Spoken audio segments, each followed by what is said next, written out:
ஸ்ரீவனிமா அப்பா நைட்ல எப்படி குறக்க விடுது பாருங்க. நான் சொல்லியே குடுக்கல, குழந்தைய சொல்றேன் பாருங்க. நைட்ல இப்படிதாங்க நாங்க பயப்படுறோம். எப்படி நான் அப்பா கொட்ட விடுறேன்? வாயை திறந்துக்குன்னு அப்படி விடுறேனா? நீ காட்டுமா எப்படி அப்பா விடுது.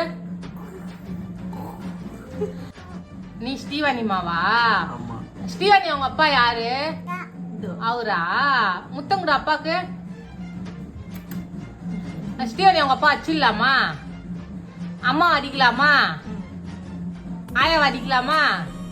தாத்தாவ அப்பா வச்சிடலாமா? வானாவா? சரி ஸ்ரீவனிமா ஆயாவை எப்படி கோவப்பட்டு மறிப்ப? எப்படி முறைக்கணும்? அப்படி கோவப்படுவியா? கண்ணை குத்தி நான் வச்சா பாருங்க ஆப்பு. அடிக்கிறான் சரி நான் அடிக்கிறேன் நீ